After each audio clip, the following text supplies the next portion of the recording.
Wakanda no more, Indonesia forever. Kita akan perbaiki yang harus diperbaiki. Kita akan tegakkan apa yang perlu ditegakkan. Semua ini bisa berjalan kalau kemudian pemerintahnya bersih.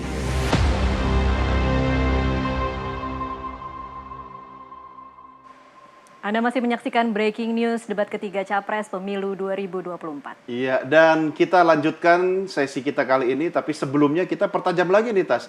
Soal data, soal analisa yang akan disampaikan oleh rekan kita, Muhammad Irsal, sudah kembali bersama kita. Soal apa ini yang sekarang akan disajikan kepada pemirsa nih? Ya, Doni dan juga Tasca, salah satu poin yang dibahas di debat nanti adalah isu-isu geopolitik. Paling tidak ada 7 poin isu geopolitik yang akan saya sampaikan dan juga upaya pemerintah Indonesia untuk menaikkan posisi Indonesia di kancah pertahanan dunia. Kalau tadi di awal 13 di posisi dari 145.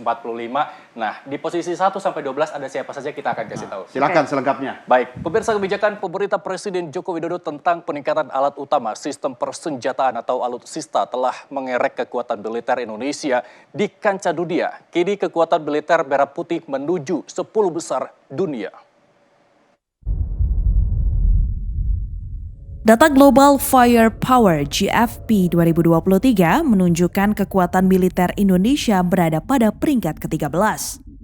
Posisi itu meningkat dari data GDP 2022 yang menempatkan Indonesia di peringkat ke-15. Untuk peringkat 5 besar dunia masih ditempati negara yang jor-joran soal belanja militer, yakni Amerika Serikat, Rusia, Tiongkok, India, dan Inggris. Peringkat itu didasarkan pada Strength Power Index. Skor Strength Power Index disusun dengan memperhitungkan kekuatan militer, dukungan keuangan untuk belanja alutsista, kemampuan logistik, dan geografi. Skor yang mendekati 0,00 dianggap kian sempurna. AS menghuni peringkat pertama dengan Military Strength Power Index di angka 0,0712. Rusia sebagai negara yang mewarisi kekuatan militer bekas Uni Soviet memiliki Military Strength Power Index di angka 0,0714. Selanjutnya ialah Tiongkok dengan indeks kekuatan militer di level 0,0722. Dua negara lainnya adalah India 0,1025 dan Inggris 0,1435. Adapun Indonesia menyandang Military Strength Power Index di angka 0,2221. Pada 2021, indeks kekuatan militer Indonesia di angka 0,2684.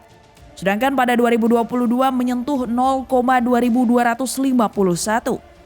Untuk menuju 10 besar negara dengan kekuatan militer top, Indonesia harus bisa menggeser 3 negara lain, yakni Italia di peringkat ke-10 dengan Military Strength Power Index 0,1973, Turki di peringkat ke-11 dengan 0,2016 dan Brazil di ranking 12 dengan 0,2151.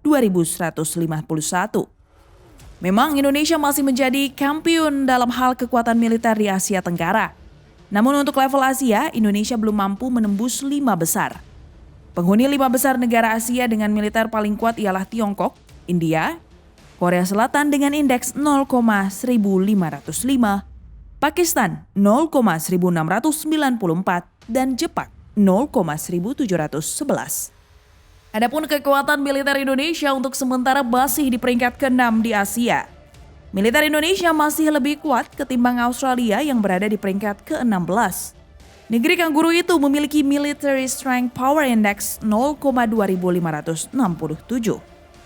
Kekuatan militer Indonesia juga di atas Ukraina yang berada di peringkat ke-15. Dan persis di bawah posisi Indonesia ada Mesir. Tim Liputan Nusantara TV melaporkan.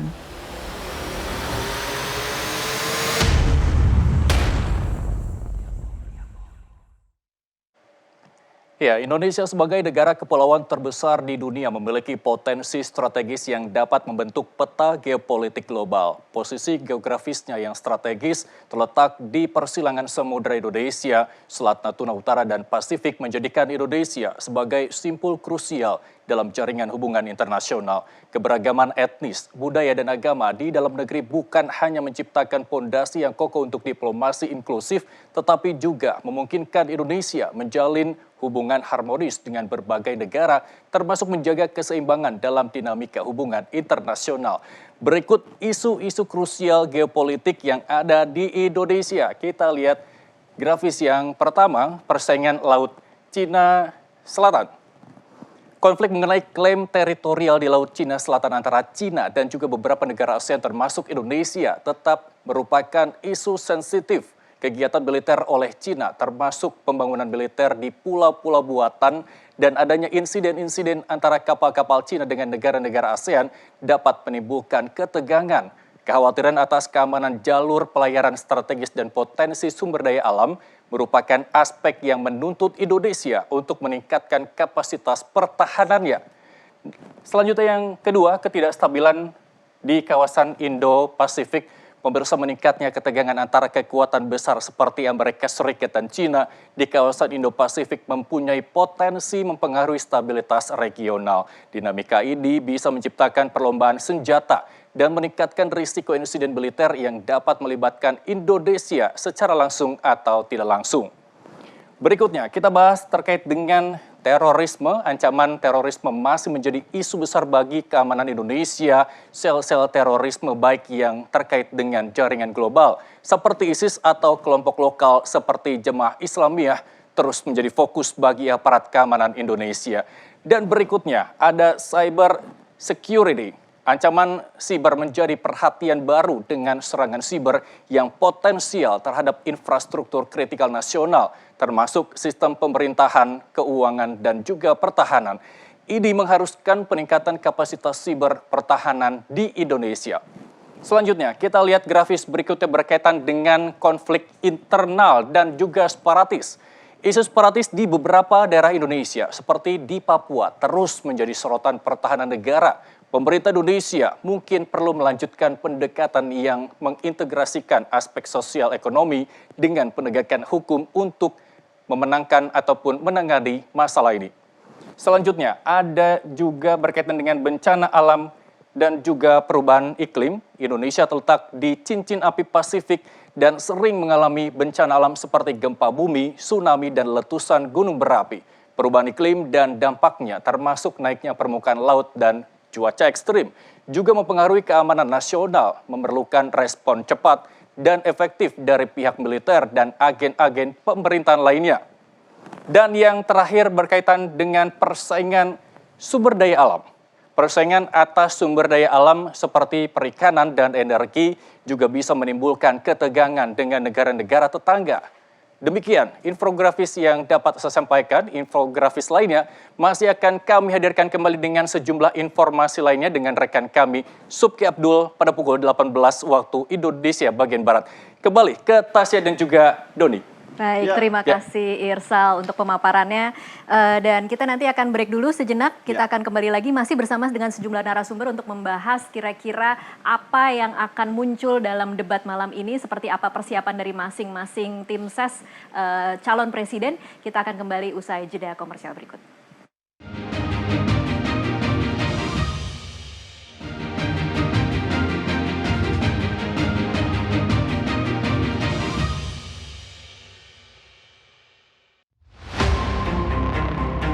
Wakanda no more, Indonesia forever. Kita akan perbaiki yang harus diperbaiki. Kita akan tegakkan apa yang perlu ditegakkan. Semua ini bisa berjalan kalau kemudian pemerintahnya bersih.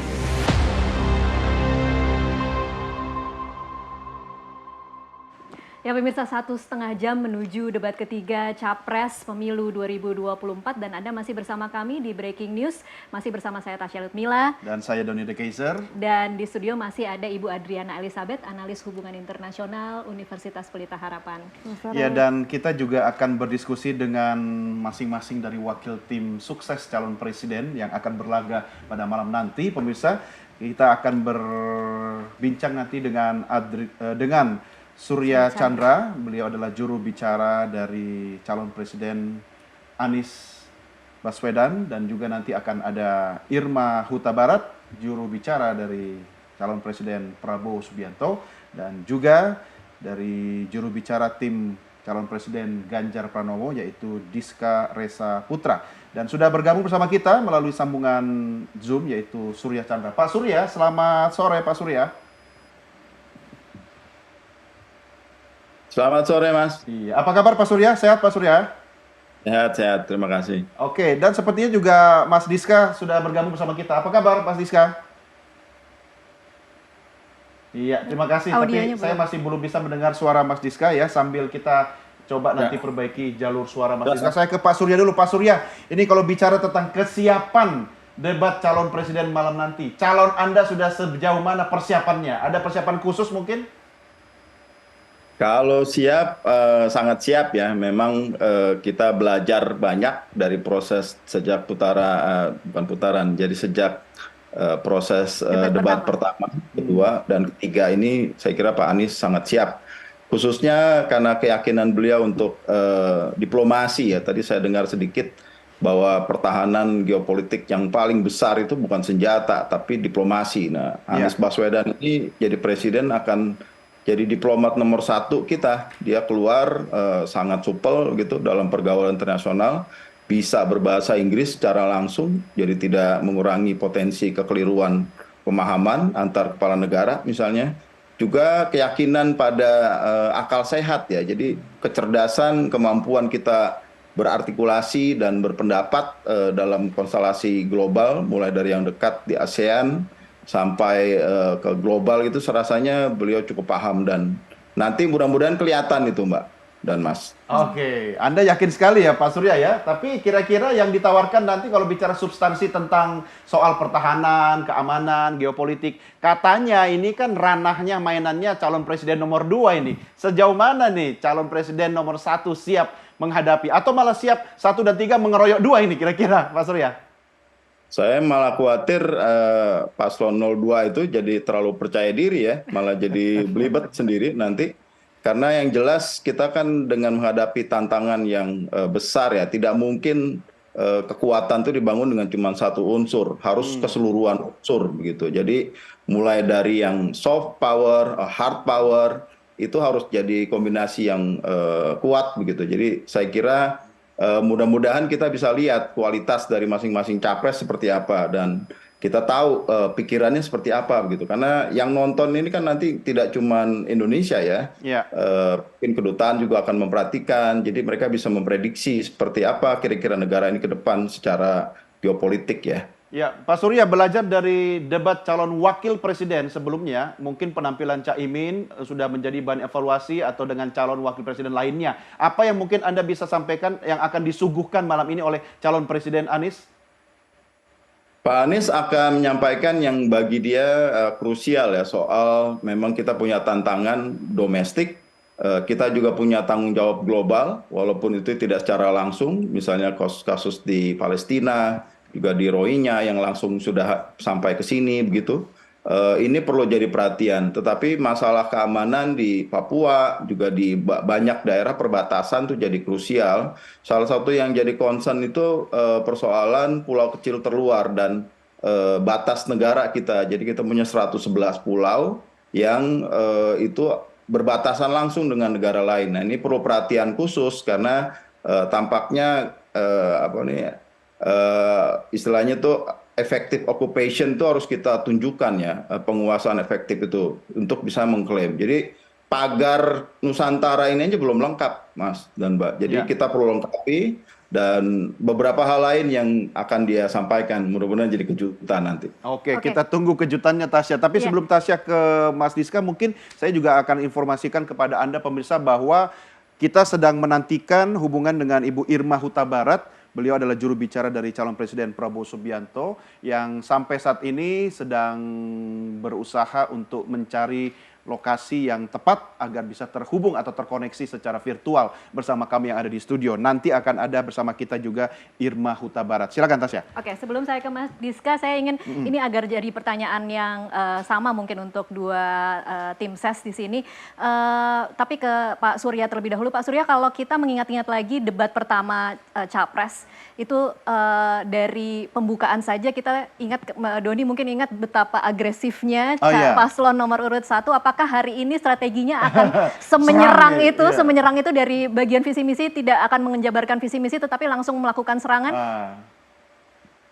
Ada satu keprihatinan yang sering diungkapkan atau pernah diungkapkan Pak Anies Baswedan itu soal politik luar negeri kita yang relatif ya dalam penilaian ada di Economist maupun di Jakarta Post itu kita sangat pragmatik ya pendekatannya. Artinya concernnya cuma ekonomi. Pak Jokowi, Presiden Jokowi ini cuma datang ke negara yang kira-kira punya hubungan ekonomi dengan kita. Nah ini perlu ada koreksi saya kira karena kalau dalam Global Fire Index tadi katanya cukup kuat ya 13 menuju 10, tapi yang kami temukan dari Lowy Institute Asia Power Index, kekuatan kita di Asia itu justru stagnan di 19-an poin begitu. Lalu indeks soft power menurut Brand Finance Global Soft Power Index misalnya kita malah turun tuh. Indeks demokrasi, indeks persepsi korupsi, indeks kebebasan pers itu turun sangat tinggi. Nah ini padahal ini adalah bagian kita bisa berdiplomasi dengan efektif, bisa bicara dengan negara lain, dengan kepala negara lain secara bermartabat begitu. Kalau kita sendiri, ini semua kan ada di dalam negeri nih. Ini kalau tidak diberesin kita punya tantangan ya. Jadi memperbanyak alutsista yang juga utang dan sebagian besar impor misalnya.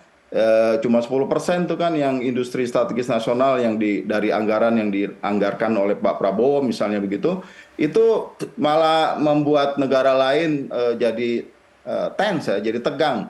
Pemindahan IKN ke Kalimantan Timur itu membuat Malaysia misalnya harus menambah titik-titik pertahanan dia.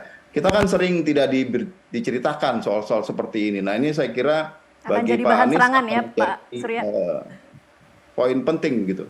Oke, baik. Sudah akan menjadi bahan serangan Pak Anies nanti di debat malam nanti.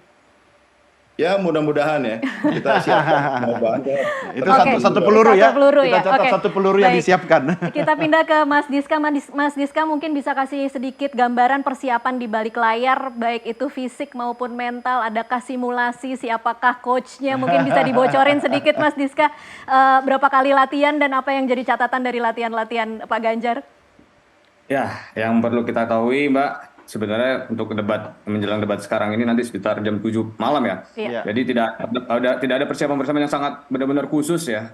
Karena kita ketahui Pak Ganjar menurut saya sangat siap menghadapi nanti jam 7 malam ini. Karena di belakang pun kalau mengenai tentang coaching kita tahu ada wakil PTPN kita itu ada mantan Panglima TNI ada Pak Andika. Terus ada mantan Gubernur Lemhanas juga. Ada Wakapolri juga tentang keamanan nanti tentang cyber juga bisa juga nanti dibahas. Jadi semua Pak Ganjar sudah mempersiapkan visi dan sesuai dengan visi dan misi apa yang akan disampaikan nanti di menjelang debat nanti.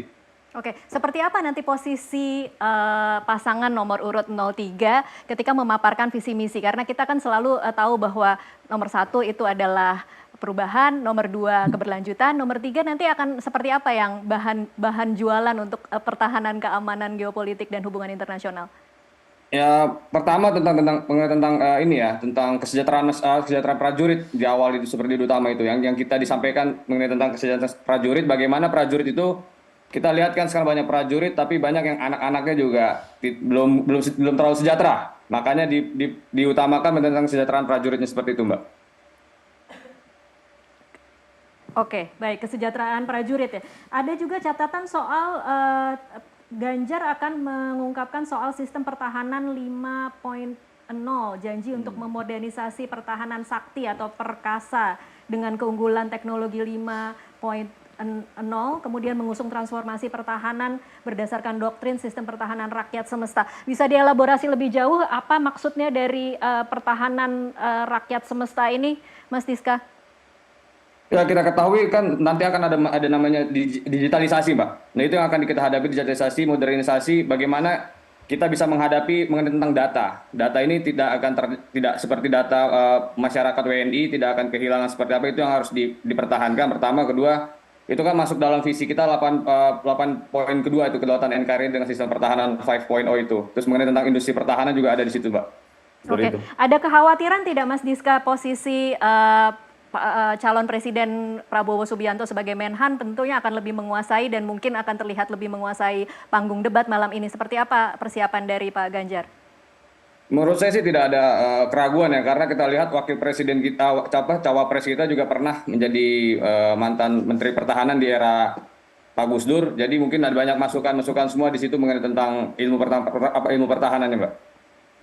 Oke, ya jadi sepertinya masing-masing calon presiden sudah punya strategi dan peluru ya Tasya ya. Cukup percaya diri semua untuk ini siap. PR ini buat Bu Adriana, nanti kita diskusi. Tapi kita rehat sejenak ya Bu Adriana. Ya. Pemirsa jangan kemana-mana, kami segera kembali sesaat lagi.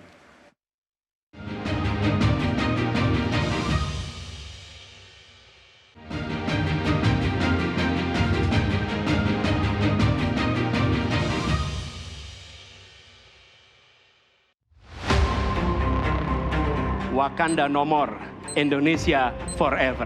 Kita akan perbaiki yang harus diperbaiki. Kita akan tegakkan apa yang perlu ditegakkan. Semua ini bisa berjalan kalau kemudian pemerintahnya bersih.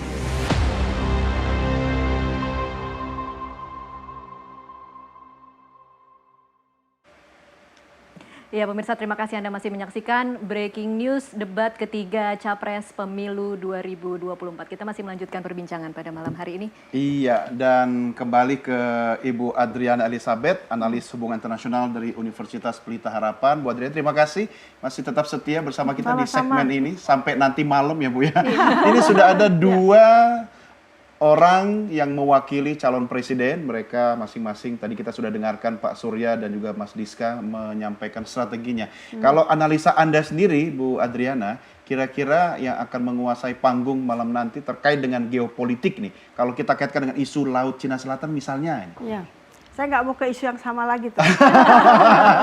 Udah isu tahunan gitu ya. Itu di debat yang lalu juga ditanya. Iya. Jangan-jangan di kampus juga itu dibahas terus ya Bu ya? Pasti. Pasti. Nggak, maksud saya begini, kalau melihat geopolitik itu sekarang kan ada yang disebut perspektif geopolitical yang modern ya. Artinya kita tidak hanya bicara defense and military tapi juga bicara ekonomi. Ya. Nah, tadi pengantar di diskusi ini sudah disampaikan ya. Nah, maksud saya capres-capres nanti juga harus menguasai itu. Karena itu cara juga memahami bagaimana geopolitik hari ini dan atau misalnya in the next 5 years itu akan seperti apa. Jadi nggak mungkin kita bicara konflik tanpa kita bicara misalnya ada ekonomi apa di situ yang menguntungkan untuk kita misalnya atau untuk negara lain gitu. Nah itu harus clear gitu kita supaya tahu bahwa proyeksi kekuatan kita itu tidak hanya berbasis kepada defense and military tapi juga kepada ekonomi. Ada ekonomi apa yang bisa kita manfaatkan atau orang akan melihat kita seperti apa secara ekonomi, itu penting menurut saya. Jadi kita tidak bisa parsial ya melihat ini. Nah itu yang menurut saya harus seharusnya dipahami itu gitu ya. Jadi bukan sesuatu yang terpisah lagi gitu atau tidak bisa secara parsial lagi kita melihat itu.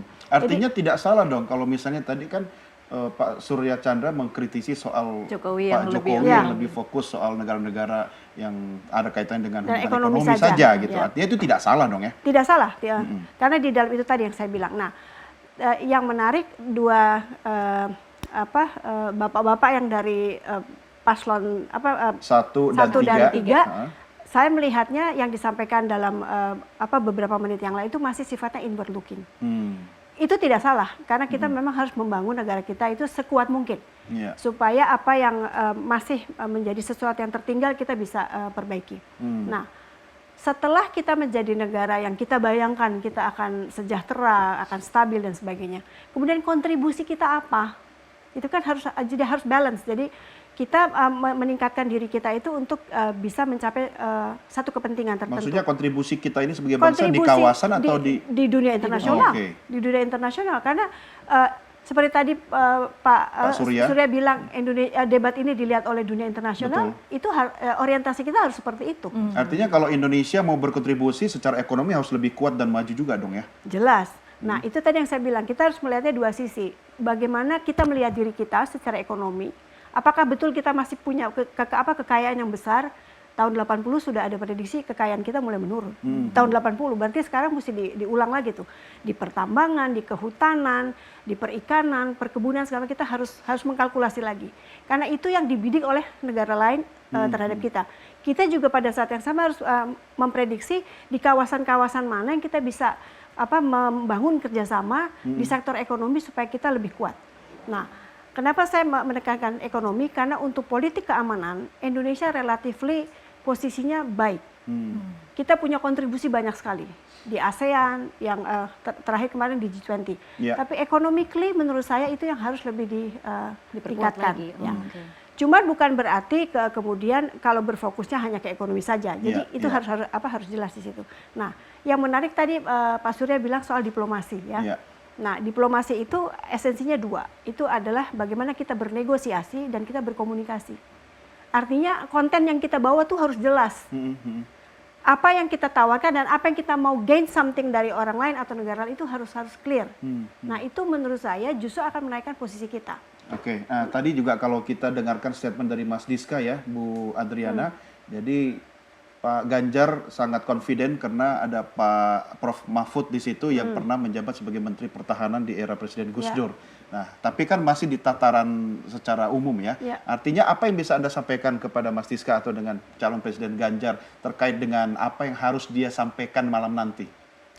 Sebetulnya kepada semuanya sih ya, apapun yang ditanya harus bisa dijawab. Secara konkret? Harus bisa dijawab, presiden loh. Presiden itu harus bisa menjawab semuanya, walaupun mungkin tidak secara detail. Ya. Nah, itu sebenarnya kekuatan orang-orang HI ya. Orang HI itu bisa melihat big picture-nya. Bahwa ini akan begini. Ini banyak yang kuliah di HI loh, Bu. Sengaja. Nah, jadi semua pertanyaan itu harus siap untuk dijawab. Bahwa kita tidak tahu nanti bagaimana mengeksekusinya itu urusan nanti. Ya, yang paling penting presiden harus menjadi orang yang pandai memilih orang yang tepat. Persis. Ya, kan? Jadi tidak ada, saya setuju bahwa harus siap. Apapun harus siap dan harus bisa dijawab. Nah, cuman ada satu strategi diplomasi yang belum terlalu diketahui oleh publik ya. Ya, apa tuh? Tidak menjawab pertanyaan itu juga strategi. Ya. Tidak menjawab juga adalah menjawab strategi sebenarnya. Diplomasi. Ya. Akankah Anda melihat tiga calon presiden malam nanti ada yang memakai itu? Debat yang lalu ada. Oh iya. Tapi maksudnya tidak clear waktu itu. Jadi harusnya kalau tidak menjawab pertanyaan itu memang strategi juga. Iya. Betul. Iya. Oke, baik. Kita juga sudah terhubung dengan Muhammad Sirot, juru bicara atau dari tim calon presiden Prabowo Subianto yang sudah bergabung bersama kita melalui sambungan virtual. Selamat sore, Mas Sirot. Sore, Pak. Oke, siap. Sepertinya Anda sudah di kawasan Istora Senayan, Jakarta ya? Iya nih, mantau-mantau aja. Asik. Gimana? Bagaimana kira-kira strategi peluru amunisi yang akan digunakan oleh calon presiden Prabowo Subianto malam ini yang akan digunakan untuk debat? Kalau buat Pak Prabowo, saya kira bukan amunisi strategi ya. Ini cuma bicara apa yang beliau lakukan saja. Saya pikir bukan hal yang sulit ya. Ini kayak orang makan kacang goreng aja gitu, Mas. Jadi insya Allah beliau akan confidence, ya akan tertata, akan bagus penyampaiannya. Tinggal problemnya kita sebagai masyarakat awam dan publik, bagaimana mencerna pemikiran beliau ini gitu. Itu yang jadi problem kan. Itu aja sih kalau menurut saya. Kalau tadi Pak Surya dari timnya Amin mengatakan jangan-jangan nanti Pak Prabowo terlalu percaya diri, overconfidence. Padahal ada dua pasangan calon lain yang kemudian pasti punya banyak peluru untuk mengkritisi kebijakan pertahanan hari ini. Gini, peluru itu kan harus juga ditembakkan oleh orang yang memegang senjatanya. The man behind the gun-nya siapa gitu. Taruhlah Pak Mahfud. Pak Mahfud oke, Menhan.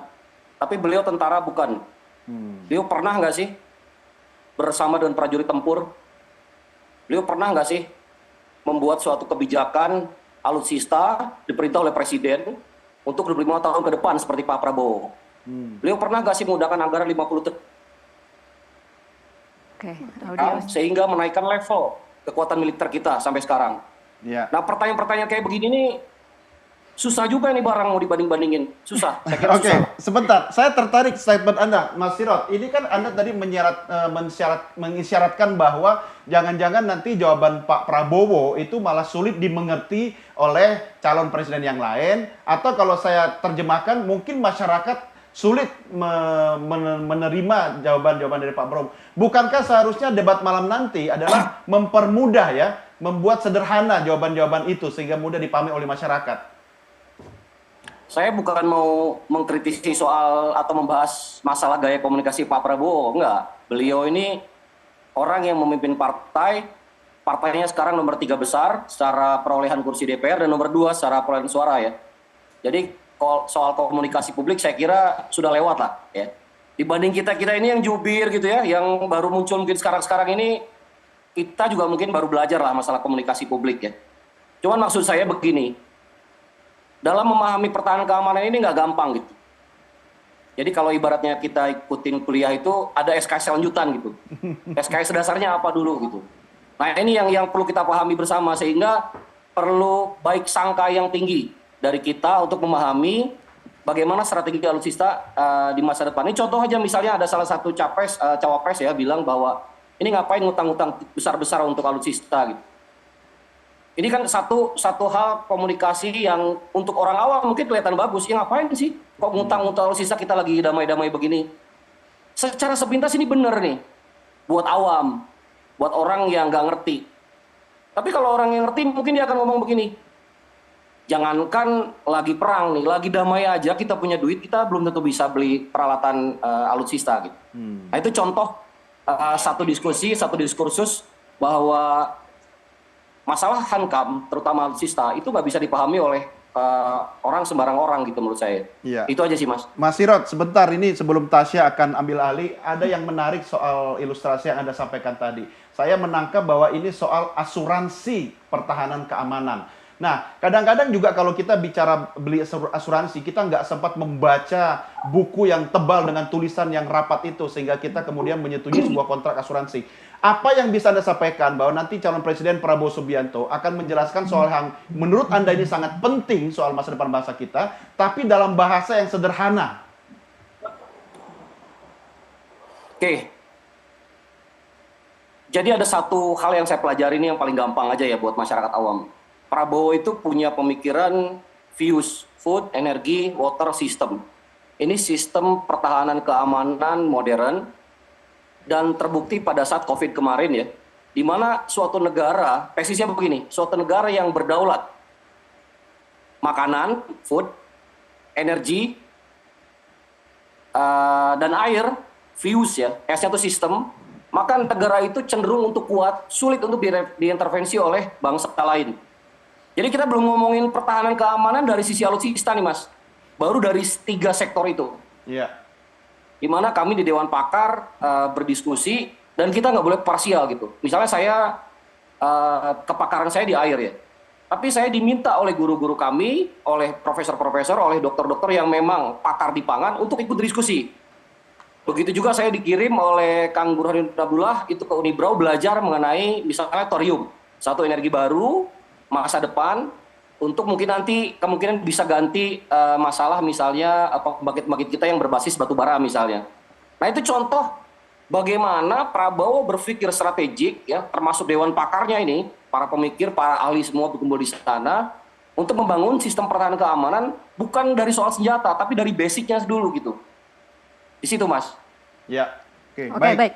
Kita akan saya lempar aja langsung ya ke Pak Surya mungkin mau memberikan komentar. Monggo. Ya, makasih Mbak. Kelihatannya memang Pak Prabowo mau menunjukkan kekuatan hard power-nya ya, yang dia merasa sangat mampu. Padahal kekuatan pertahanan keamanan tadi Bu Adriana sudah ingatkan, ekonomi juga penting. Juga saya kira ada soft power ya. Soft power itu tidak cuma bicara tentang pertahanan, alutsista, tetapi juga lingkungan. Misalnya lingkungan hidup kita ini disebut sebagai superpower malah, karena hutan kita relatif masih banyak yang menahan laju emisi, dan ini harus digunakan gitu dalam situasi atau dunia dengan ancaman yang kompleks. Rasanya keamanan dan kepemimpinan global kita tuh bergantung pada semua unsur, tidak bisa salah satu begitu. Dan terutama yang kami yakini dengan teguh ya soal diplomasi. Jadi kekuatan sesungguhnya adalah kalau kita tidak perang begitu, bukan malah menumpuk senjata yang kemudian membuat negara lain jadi seperti merasa terancam, seperti mau perang gitu kalau kata Caimin. Dan ini padahal pada masalah yang lain kita kekurangan. Sekolah kita masih kurang, puskesmas kita masih kurang dan seterusnya. Nah ini Saya kira menarik kalau nanti bisa diangkat ya oleh para capres yang lain. Bagaimana sebetulnya soft power ini dimanfaatkan? Bagaimana kita membangun brand Indonesia itu? Gelombang budaya kita kuatkan pengaruh. Ada tukang masak terkenal tuh dia bikin restoran nasi bungkus misalnya di Melbourne. Saya kira itu menarik. Itu perlu jadi kekuatan kita yang secara proaktif kita tunjukkan. Tapi ada satu hal krusial yang rasanya harus dikoreksi juga, termasuk oleh Pak Prabowo. Saya kira Pak Jokowi itu nggak pernah hadir undangan UN itu, undangan PBB. Padahal kita penting hak kehadiran itu kalau mau menunjukkan supremasi ya, bagaimana Indonesia mau berkontribusi. Kalau datang aja nggak pernah gitu. Nah, apa sih alasannya tidak datang? Barangkali ya karena sangat narrow-minded, cuman kepentingan ekonomi. Yang itu pun sebagian besar komoditas yang kita jual, bukan membangun kekuatan sebetulnya sesungguhnya. Naiknya anggaran alutsista itu kan 90% impor, Mbak. Impornya pun bukan dari produsen langsung, tapi dari broker di Qatar gitu. Qatar tidak memproduksi pesawat, tapi kenapa beli dari bekas dari Qatar misalnya. Dan ini soal-soal seperti ini harus dibuka, dan mudah-mudahan bisa diangkat nanti seperti itu. Oke, baik. Kalau Mas Diska ada komentar? Ya, saya pantau aja. Jadi gini, saya percaya dengan memang Pak Prabowo saat ini jadi Menteri Pertahanan, dia memahami tentang pertahanan dan mantan prajurit. Tapi kita harus lihat juga mengenai tentang tekad dan yang saya sepakat dengan Pak Surya juga mengenai masalah tentang ekonomi. Jangan sampai ekonomi kita melambung walaupun alutsista kita sangat banyak, tapi itu alutsista yang banyak ada yang bekas. Nah, itu kan juga akan merugikan negara juga seperti itu. Jadi kalau ekonominya kita paksakan untuk beli alutsista terus yang dengan bekas-bekas, itu untuk apa? Apalagi belum lagi perawatannya. Ingat, barang-barang aja kita butuh dengan perawatan, apalagi dengan alutsista itu butuh perawatan yang sangat eksklusif menurut saya, dan itu butuh biaya yang sangat tinggi. Seperti itu, Mbak. Oke, baik. Kita tahan dulu, nanti masih akan kita lanjutkan di segmen selanjutnya. Pemirsa tetaplah bersama Breaking News debat ketiga Capres Pemilu 2024.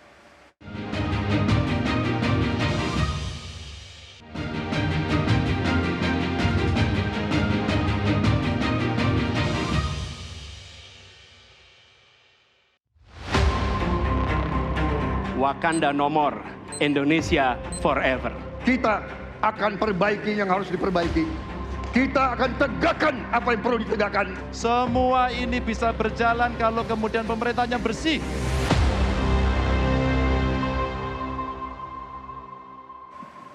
Pemirsa, 1 jam jelang debat ketiga Capres Pemilu 2024, Anda masih terus menyaksikan Breaking News bersama Nusantara TV.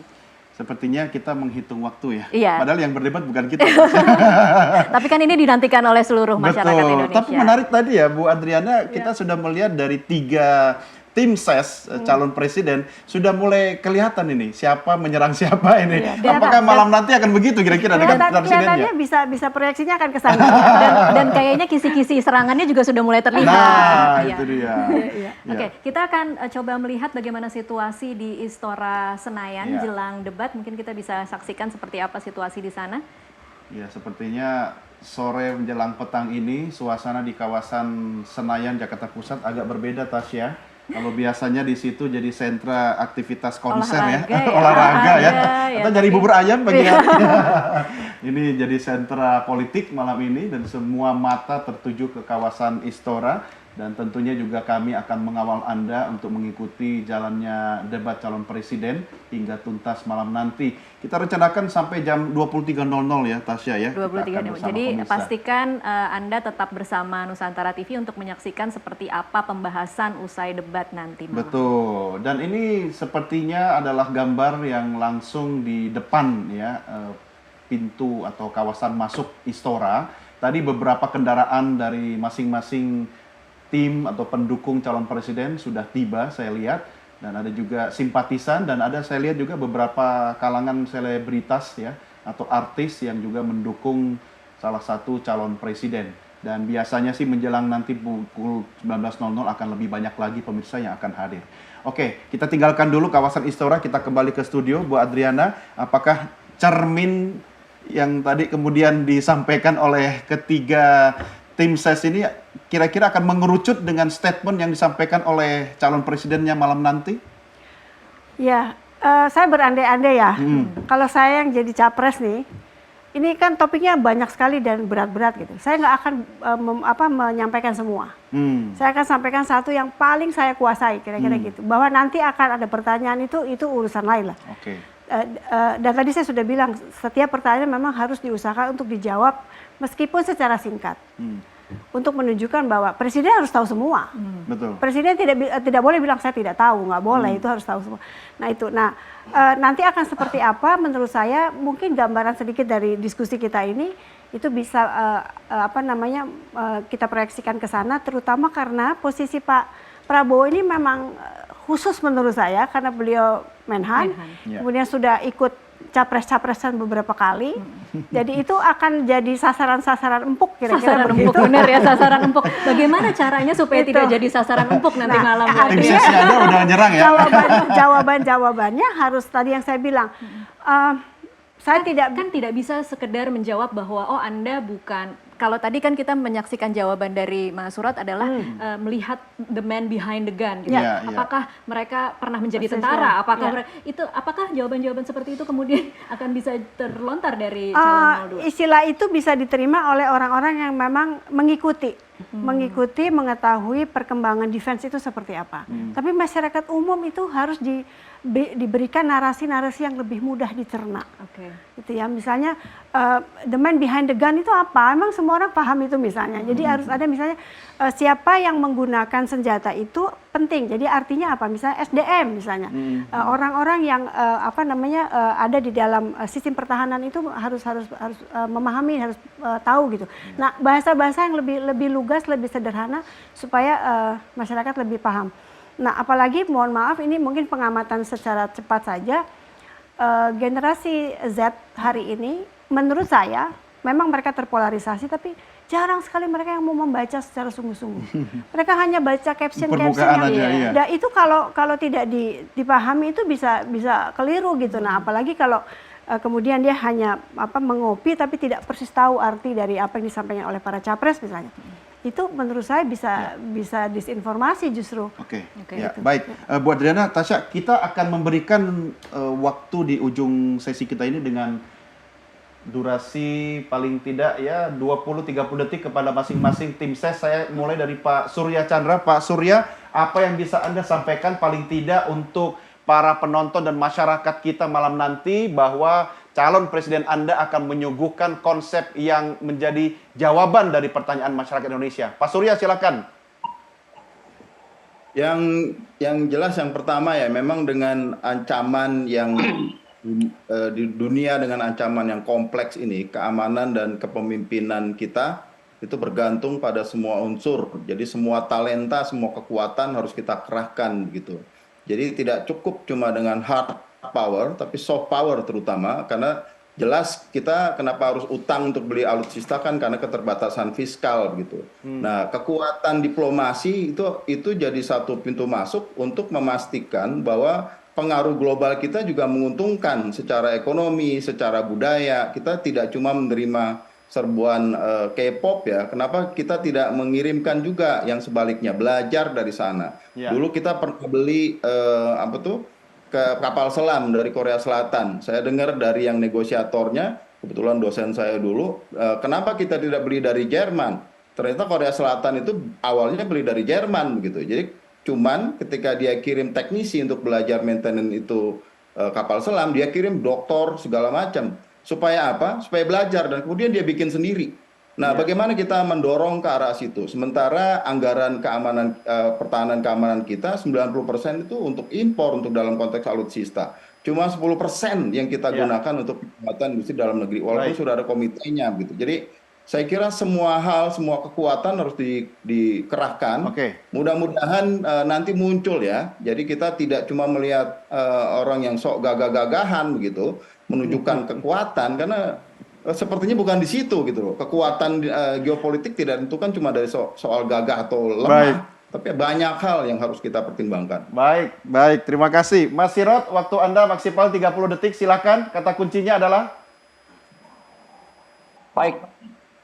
Bangsa kita ini sudah melakukan transformasi besar-besaran mengenai geopolitik ya. Dilakukan Pak Jokowi memindahkan ibu kota negara ke tengah-tengah.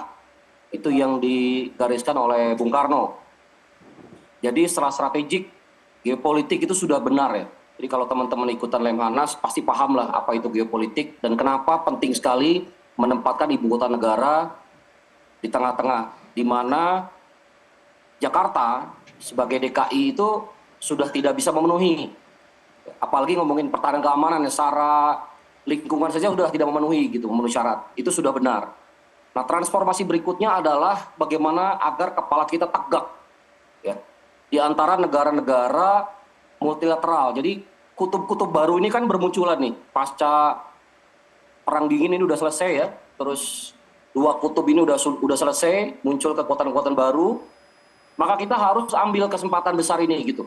Menjadi pemain baru ya yang kita itu dianggap sebagai negara yang kuat, baik hard power dan soft power ya. Jadi ini dua-duanya harus ya. Ada negara yang takut dengan soft power, ada juga negara yang nggak takut dengan soft power gitu. Iya. Jadi jangan dianggap bahwa Pak Prabowo bukan orang yang nggak ngerti soft power. Beliau orang yang sangat demokratis, membangun demokrasi dengan jalur partai, ya kan, berkali-kali dikalahkan, dan terakhir karena panggilan negara bergabung dengan pemerintah Pak Jokowi diberikan tugas yang sangat berat dan dijauh dengan prestasi ya. Baik, Mas Sirot, terima kasih. Ini kesempatan yang besar lah buat bangsa ini, saya kira itu aja. Siap. Mas Diska, terakhir durasi Anda terbatas, silahkan. Oke, ya yang kita ketahui Indonesia dari Sabang sampai Merauke sangat luas. Memang kita sangat butuh mengenai tentang pertahanan yang sangat kuat. Tapi kita juga harus lihat bagaimana kemampuan negara ini di ekonominya juga harus sampai mana. Kita harus juga establish juga kita sampai mana juga, dan kita stabil juga ekonomi kita untuk mengenai tentang alutsista ini. Dan kita juga harus lihat juga ntar malam akan ada kejutan-kejutan juga dari Pak Ganjar juga. Oke. Ini bikin penasaran ya Anda bertiga ya. Kita tunggu nanti penampilan calon presiden malam nanti. Mas Diska, terima kasih. Pak Surya, terima kasih. Mas Sirot, terima kasih. Sampai kita berjumpa lagi. Selamat sore. Baik, mungkin terakhir ke Bu Andriana ya. Ada kata kuncinya tadi. Jadi kalau tadi nggak kasih tahu sih, saya bocorannya siapa yang paling bagus kira-kira malam ini. Jadi tadi kalau misalnya kita dengarkan penjelasan dari masing-masing tim ses, Anies itu akan mengutamakan soft power, kemudian Prabowo akan menyinggung sedikit tentang IKN, tapi bukan berarti tidak ada soft power, dia hard power dan soft power, dan bagaimana posisi Indonesia di kancah internasional. Kemudian Ganjar tadi kalau saya tangkap dari penjelasan Mas Diska adalah bagaimana pertahanan itu kemudian diikuti dengan stabilitas ekonomi, alutsista, dan ada kejutan. Katanya. Oke, jadi kalau dari gambaran itu kira-kira apa komentar Bu Adriana? Ya, karena heavy-nya lebih ke defense ya. Itu jadi kurang komprehensif kita membahasnya gitu. Jadi soft power sama hard power itu sama-sama penting. Tapi soft power juga harus dilakukan dengan smart. Nah, dan sekarang dengan kecepatan teknologi itu harus dengan speed. Jadi tidak bisa hanya soft tapi tidak smart dan tidak cepat gitu.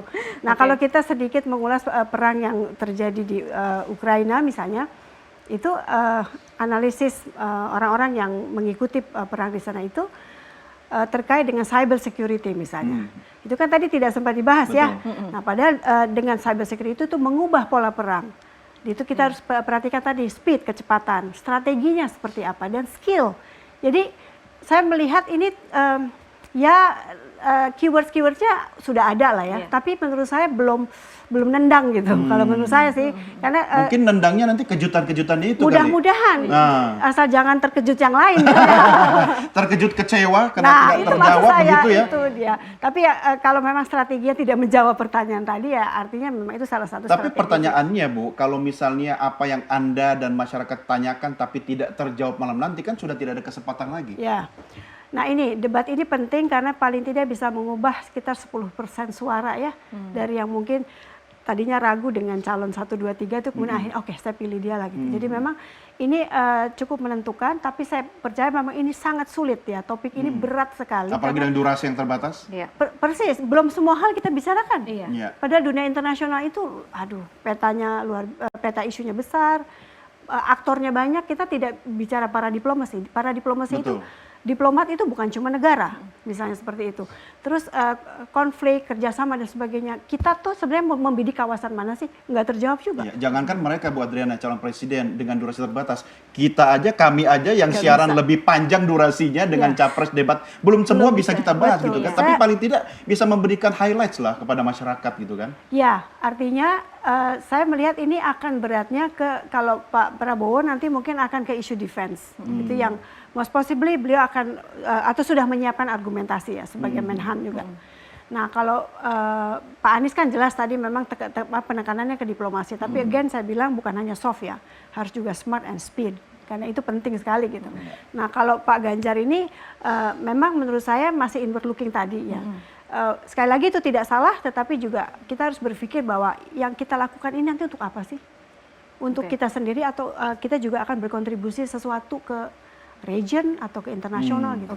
Bu Adriana, tapi ini kan kalau kemudian kita mundur lagi ya, kembali ke bahwa konsumsi debat malam ini adalah untuk masyarakat awam. Topiknya cukup tinggi gitu, hanya mungkin berat. Kita saja harus belajar ya untuk ini. Ya, kita saja harus belajar untuk bisa menguasai topik-topik ini secara bersamaan. Nah, kira-kira yang akan ditangkap oleh publik itu nanti harus seperti apa penampilan calon-calon presiden ini? Apakah mereka harus menunjukkan kemampuan pengetahuan yang cukup mendalam dalam tiap topik, ataukah lebih ke gimmick untuk bagaimana cara menjawab yang baik atau bagaimana cara menyerang yang baik gitu, atau seperti apa kira-kira Bu Adriana? Debat itu kan macam-macam ya. Ada yang kita menjawab yang ditanya dan itu mungkin kalau kita tahunya hanya sedikit ya kita jawab yang kita tahu saja. Atau misalnya kita memberikan contoh ya. Atau kalau kita merasa itu memang ada semacam intention untuk menyerang secara pribadi, kita bisa serang balik. Dalam debat itu semua dimungkinkan. Atau tadi yang saya bilang tidak usah dijawab. Kalau memang intentionnya untuk menjatuhkan misalnya, nggak usah dijawab. Menjawab dengan tidak menjawab. Tidak menjawab karena terutama kita tahu, dan menurut saya kalau di dalam menurut Bu Adriana dari sisi publiknya sendiri yang akan ditangkap tuh nanti akan seperti apa begitu? Nah, begini, di kita itu memang semua dibatasi ya. Jadi untuk berekspresi pun jadi sulit gitu. Nah, termasuk respons masyarakat itu bisa macam-macam. Kalau di luar negeri misalnya di Amerika itu kan bebas-bebas aja. Dan masyarakat juga lebih ekspresif. Dan karena di sana tidak semua diwajibkan ikut pemilu. Gitu. Kalau di kita kan semua diwajibkan. Jadi kita punya moral responsibility untuk kita mau tahu siapa dari antara calon itu yang paling kita suka gitu. Nah, kelihatannya nih kalau saya lihat dari gaya kampanyenya, Pak Prabowo kan memakai gaya-gaya yang disukai anak-anak, kira-kira gemoy-gemoy. Tapi itu ya kontennya apa gitu. Mungkin masuk nggak dengan tema keamanan di sana, pertahanan gitu. Apakah ada diplomasi gemoy misalnya kalau sekiranya siapa tahu itu kejutan nanti. Nah, kemudian Pak Ganjar misalnya kan beliau selama ini memang belum terlalu banyak bicara internasional ya, kita tahu itu karena memang lebih ke domestik itu. Nah, untuk internasional ini Indonesia itu jadi pemain seperti tadi Pak Sirot kalau nggak salah bilang atau apa. Nah, kita itu sebagai pemimpin di ASEAN, negara demokrasi yang besar, ini timing kita untuk menentukan sesuatu. Kalau ada yang bilang bahwa Indonesia seperti swing state atau pendulum, kita harus menentukan kita mau kemana.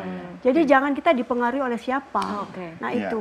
Nah jadi kalimat-kalimat itu yang akan let's say menimbulkan kebanggaan atau patriotisme dari sipil yang mendengarkan. Setuju Bu. Tapi kalau saya dari aspek komunikasi yang saya ketahui selama ini, sebenarnya ada satu cara sih yang membuat itu bisa diterima oleh masyarakat. Simple is power. Apalagi kalau mereka calon presiden ini orangnya pintar-pintar, cerdas-cerdas, mampu menyederhanakan hal-hal yang berat tadi itu dalam bahasa awam. Itu dari saya. Tapi kan saya bukan calon presidennya, Bu. Tapi kalau debat ini kan one way communication ya. Nah, itu masalahnya. Jadi kalau salah ngomong, nah orang langsung sudah saya nggak akan selesai. Oke, nanti kita akan lihat karena waktu saat ini sudah pukul 18:11 di studio. Artinya sesaat lagi akan masuk waktu azan maghrib untuk daerah khusus Ibu Kota Jakarta dan sekitarnya. Tentu kita akan lanjutkan di segmen berikutnya. Terima kasih Bu Adriana sama-sama, tetap setia bersama kami. Kita nonton bareng nanti malam ya. Baik pemirsa, jangan kemana-mana, kami segera kembali setelah yang berikut ini.